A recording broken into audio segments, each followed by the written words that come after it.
হয়েছে আমি যখন ওই রুগী নিয়ে আসছি, আসার পরে ওখানে ম্যাডাম লেখছে যে ব্লাড দেওয়ার জন্য। আমি ব্লাড আনতে গেছি, ব্লাড পাই নাই। পরে আসার পরে উপরে গেলাম, উপরে যাইয়া দেখলাম, দেখার পরে দেখি যে ব্লাড ও আসে না। এখন আসার পরে আমি এখানে অপেক্ষা করছি, করাটার পরে ম্যাডাম হট করে লিখে দিল কি এই ডিসপাস। আমি কই ম্যাডাম ডিসপাস না করে আমাকে ব্লাডটা এনে দেওয়ান, তারপর উপরে পাঠাইন। এখন এই ছেলে আবার এরা দুজনে কি তর্কাতর্কি হয়েছে। আমি গেছি ব্লাড আনতে, আইসে দিয়ে এরা তর্কাতর্কি করে। পরে আমি বলছি এই আমি কি সেনাবাহিনীর সদস্য, তোরা মারামারি করিস না, আমি এই কথা বলছি। হ্যাঁ, এরপরে ওরে ধাক্কা দিছি, ওরও ধাক্কা দিচ্ছে, আমার ওয়াইফকে ওর মাঝে ধাক্কা দিচ্ছে। এই জন্য ওর আবার মহিলা মানুষের গায়ে ধাক্কা দিচ্ছে, এই জন্য ওর একটু আবার বোনের গায়ে ধাক্কা দিচ্ছে। এই আবার আর এই দুজনে আবার মারামারি শুরু করছে। এই অবস্থা ক্যাজুয়ালিটি মেডিসিন হচ্ছে যে মোটামুটি রোগীর জন্য, যেটা 2-3 ঘন্টা অবজারভেশন থাকার পরে বা 5-6 ঘন্টা তারপর সুস্থ হয়ে যাবে। তো রোগীর যে কন্ডিশন ছিল, ওই কন্ডিশনে ডক্টর যেটা বুঝছে যে ওয়ার্ডে যাওয়া লাগবে, মানে মেইন যে ওয়ার্ডে যেতে হবে। তো ওনারা যাইতে নারাজ। ওয়ার্ডে যেয়ে বলছে যে আমরা তাড়াতাড়ি চলে যাবো, ওয়ার্ড থেকে আবার নিচে পাঠাচ্ছে। তো ওনারা বলছে যে আমরা এখান থেকে চিকিৎসা করে দেবো। একজন মহিলা ডক্টর বসে, তার সাথে খারাপ ব্যবহার করে। তো আমি মিলিমিট করে দিচ্ছি। আবার তারপরে আমার সাথে খারাপ ব্যবহার শুরু হয়েছে। আমি তার বললাম কেন যে ওয়ার্ডে যান, আমরা কেন বলতেছি যে ওয়ার্ডে যান। এই এই এই পর্যায়ে এক পর্যায়ে আমার ডাককে নিয়ে তারপর আমার টানে নিয়ে মারছে, ওয়ার্ডের ভিতর মারে, ওয়ার্ড থেকে সামনে আইনে তারপর মারছে। মানে ফিল্ড মাস্টার যেরকম মারে ওরকম। আর আরেকজন আছে, সে অবসরপ্রাপ্ত সৈনিক পরিচয় মারছে। আমি সেনাবাহিনীর সৈনিক পরিচয় মারছে।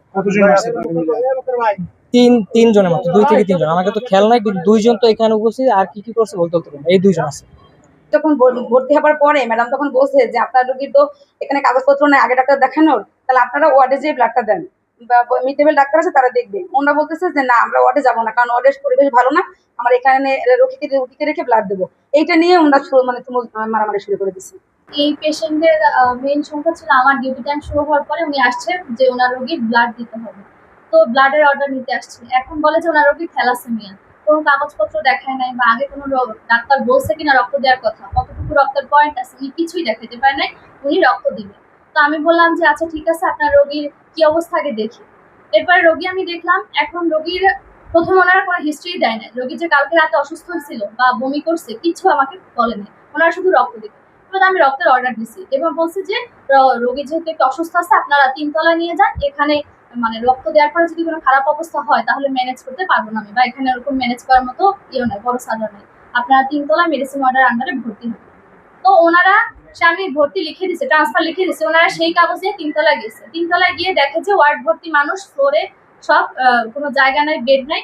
ওনারা এসে ডিরেক্ট আমাকে বলেন যে আপনার এখানেই চিকিৎসা দিতে হবে, এই রোগীর উপরে জায়গা নেই, উপরে কোনো বেড ফাঁকা নেই, আমরা ওখানে নিব না, আপনি পারবেন, আপনি ইমার্জেন্সি এখানে যা ট্রিটমেন্ট আছে সেটা দেন।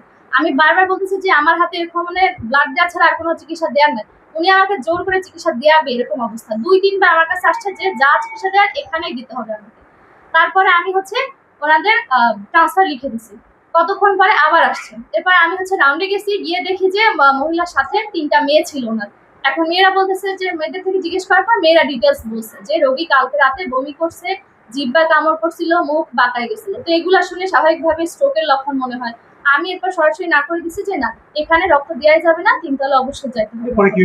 এরপরে এইটা শোনার পর আমি রাউন্ড শেষ হয়েছে, এর মধ্যে রোগীর লোক পুরুষ মানুষ যে ওনারা ছিল না ওখানে, ওনারা সাথে সাথে এসেই আমাকে আবার রিপিটেডলি জিজ্ঞেস করা শুরু করছে যে আপনি কেন দিতে পারবেন না, এখানে দিতে হবে। তখন আমার সাথে যে ওয়ার্ড বয় ইমন, উনি বলছে যে আমি আপনাকে বুঝাইতেছি। এবার ওই লোক পাল্টা বলে যে আমি আপনারা দেখে নিব, আপনি কি করতেছেন আপনারা আমি দেখে নেবো। এইটা বলে রুম থেকে বের হয়েছে মাত্র ওনারা ওই ছেলেকে অ্যাটাক করা শুরু করছে, মারধর।